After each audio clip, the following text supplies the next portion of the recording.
L'ordre du jour appelle les questions orales sans débat. La première question est posée par M. Sébastien Nadeau à Mme Laura Flessel, ministre des Sports. Monsieur Nadeau, vous avez la parole. Merci, Monsieur le Président. Madame la ministre des Sports, du 27 janvier au 3 février, tous les élèves de la maternelle au lycée pourront participer à la semaine olympique et paralympique. Cette opération doit inciter à la pratique et faire vivre le sport dans sa diversité comme outil pédagogique. Le fair-play, l'égalité, l'éducation à la santé et l'inclusion des élèves en situation de handicap, les valeurs du sport et de l'olympisme seront à l'honneur. Cette très belle initiative est destinée au public scolaire. Mais l'éducation physique et sportive est également très importante hors contexte scolaire, chez les enfants comme à tous les âges de la vie. Forte de plus de 3 millions d'adhérents, présente sur tous les territoires avec leurs 21 000 associations, les fédérations affinitaires et multisports sont aujourd'hui un maillon essentiel du développement du sport adapté pour tous les publics. Du loisir à la compétition, du plaisir au bien-être, de l'éducation à l'inclusion sociale, de la solidarité à la citoyenneté, elles coopèrent avec les collectivités territoriales et les associations de quartier notamment pour accueillir toutes les populations au plus près de leurs besoins dans la diversité, quelles que soient leurs attentes, dans un cadre associatif dynamique et responsable. Alors Madame la Ministre, au-delà de la semaine olympique qui s'annonce, comment comptez-vous associer les fédérations affinitaires et multisports représentantes de la société civile à ce grand événement que représentent les Jeux olympiques et paralympiques de 2024 ? Comment comptez-vous faire de ces Jeux des Jeux de tous les territoires et des Jeux qui servent de levier à une augmentation significative de la pratique sportive des Françaises et des Français ? Merci beaucoup, Monsieur Nadeau. La parole est à Madame Laura Flessel, ministre des Sports.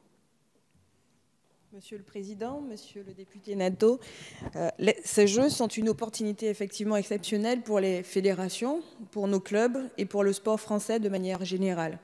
En phase de candidature, les sportifs et le mouvement sportif ont été placés au cœur du projet et c'est probablement ce qui a fait la différence avec des candidatures précédentes.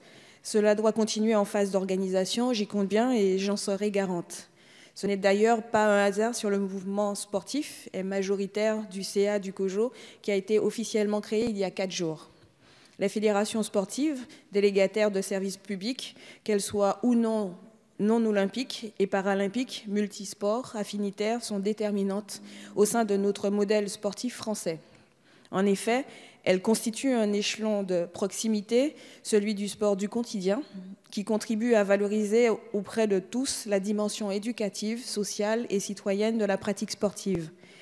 Vous l'avez évoqué, la semaine olympique et paralympique se tiendra la semaine prochaine, grâce à la mobilisation de l'éducation du ministère de l'Éducation nationale, mais aussi des fédérations unisport, de l'UNSS, de l'UCEP, de l'UGCEL, qui font vivre le sport en passion au sein des écoles.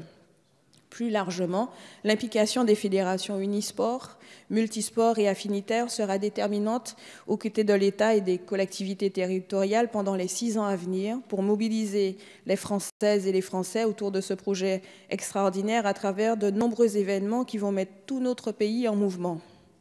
Promouvoir ce grand événement, en faire une fête, donner l'envie de s'investir dans cette aventure et qui sait, peut-être faire partie de cette génération 2024.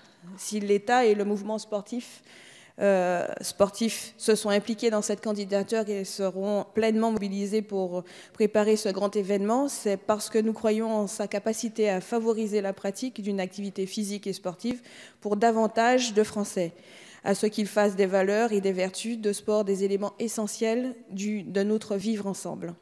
C'est dans cet esprit que nous avons conçu un plan héritage du CNDS pour 2018 afin d'accompagner l'élan qui est né de l'organisation des Jeux et favoriser la transformation des organisations sportives. Pour soutenir donc l'innovation sociale par le sport qu'insufflent les associations sportives, le CNDS est doté à cet effet de 20 millions d'euros. Enfin, le sport et en particulier le développement de sa pratique s'inscrivent dans la dynamique initiée par le président de la République et cela passera par la mobilisation de la société civile et du milieu associatif qui sont des relais de premier ordre en portant au quotidien notre politique sportive au plus près de nos concitoyens. Merci. Merci beaucoup, Madame la Ministre. Monsieur Nadeau, vous souhaitez rebondir ? Nous allons donc passer à la question de Madame Geneviève Lévy, question posée à Madame la Garde des Sceaux, ministre de la Justice.